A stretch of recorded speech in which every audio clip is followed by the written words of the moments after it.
My name is Jeremy Walton, and this is all about the new release of FilmConvert NITRATE. Let's go! It's hot outside, I hope everyone is staying cool, and I'm actually looking forward to fall. Fall. Let's not get crazy and jump into winter just yet. You know, before we get started, hold on. Refreshing. Okay, now I'm ready. So what's new? FilmConvert NITRATE, that's what's new. In order to explain nitrate, we have to go back in time to one of my earlier videos, the film look with FilmConvert. I went through the basics if you were just starting out with FilmConvert and my workflow when using it. I used 3 different clips using 3 different cameras and how FilmConvert can match these cameras and give you a uniform look depending on what film stock you choose. And they have a lot to choose from. I highly recommend checking that video out first to give you a better understanding of what this software can actually do. If you already know, then let's continue. Ugh, it's a hot one. Let's start off by looking at FilmConvert's website to give you a quick look at what's new. So here it is. FilmConvert introduces NITRATE for After Effects and Premiere. Okay, calm down. Additional platforms will be released throughout the year. The 3 major features they highlight are Cine-Log film emulations, full custom curve control, and advanced film grain controls. I'll cover these options, but for more info and frequently asked questions, head over to the website. As you may have noticed in my last video featuring FilmConvert, I was in some beat up jeans and boots.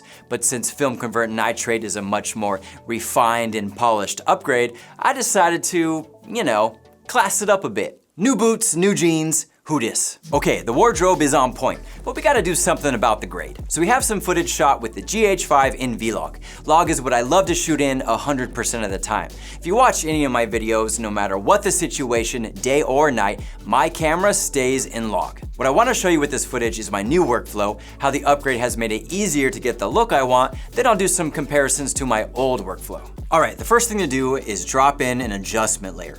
New item, adjustment layer, hit OK, then drag it onto the timeline and fit the size to the clip. Now just go into Effects, type FilmConvert, and you can see here's the old version and the new NITRATE. Drag and drop NITRATE into your adjustment layer and you're good to go. Up in the Effects tab, scroll down to FilmConvert, and here is the newest version. Like I've said before, I work in a dual monitor setup, so I'm gonna drag my scopes onto my second monitor, just a little FYI. The first thing to do is choose your camera. For this clip, it's going to be Panasonic, GH5, and Vlog.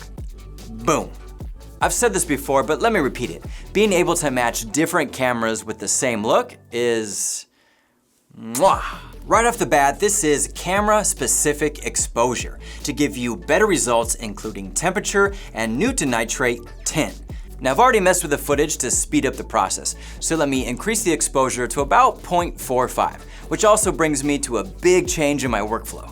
I didn't add a second adjustment layer for Lumetri like my old workflow. This is one of the biggest changes for me. I'm doing my color correction and grade within FilmConvert, which keeps things simple. And because of these new features, including a full log workflow, you're gonna get the most dynamic range out of your footage. Something I will be showing you an example of in a bit. Oof, I'm sweating. That's chilly. Next on the list is film stock. I've gone over this before, so let's stick with Kodak 5207.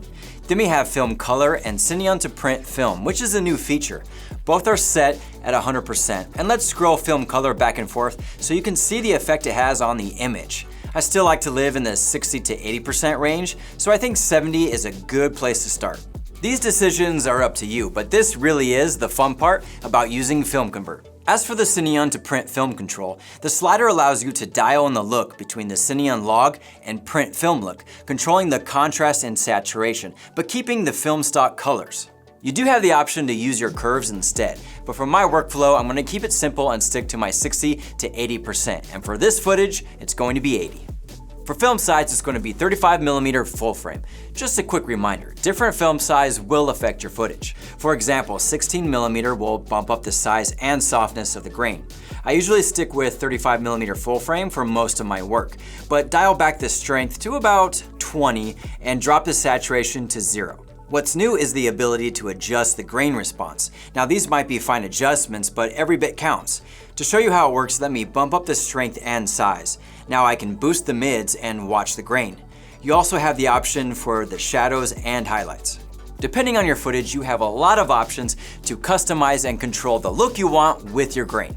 The color wheels have been upgraded along with the sliders. Most people adjust their shadows and highlights, and I'm no different. Let's drop the highlights a bit. That looks good, and next we'll drop the shadows. Right about there. That looks good to me, and the last little tweak will be saturation. Something else to keep in mind, getting proper exposure and white balance while shooting will be a huge factor when trying to color correct and grade your footage. Grading software can only do so much, so nail it right from the start and you'll be ahead of the game. We also have curves, which I talked about earlier, and is a new feature I'm sure people will be happy to see. And we still have levels as well. I don't mess with this area too much, but this might be part of your workflow, and you can use these tools in any way, shape, or form you'd like. Whatever gets you to the best end result is what you should do. As for this footage, I'm really liking the way it turned out. And a couple things I noticed when working with nitrate is I definitely was able to correct and grade my footage faster. And I noticed my overall control and how much I was able to push my footage was increased. Definitely two things I'm sure everyone wants. So let me show you what I'm talking about and the difference between FilmConvert Pro and nitrate on the same footage that I underexposed on purpose when I shot it, then pushed the grade two different ways so both clips matched on the waveform. And just as a side note, no film grain added. So what I've done was duplicate this clip and added two adjustment layers. That was part of my old workflow. The top layer, as you can see, has FilmConvert Pro instead of nitrate, and my second layer has Lumetri. The second clip has nitrate, and when I scroll between the two, hopefully you can see the difference. Working within FilmConvert Nitrate gets you better results in less time than FilmConvert Pro and using Lumetri. My end result was better color and less noise in the shadows. Now this really is a quick and crude example, and I'm sure you're not going to be working in these extremes, at least I hope not all of the time, but it is nice to know what the software is capable of when deciding how you want to develop your own workflow. Overall, I've been using FilmConvert for a while now, and it's my go-to on the projects I shoot. I'm really happy with the updated features of nitrate, and after testing the beta version, it's nice to see the changes FilmConvert made based on the feedback they got. So if you're just starting out or interested in the nitrate upgrade, give it a shot.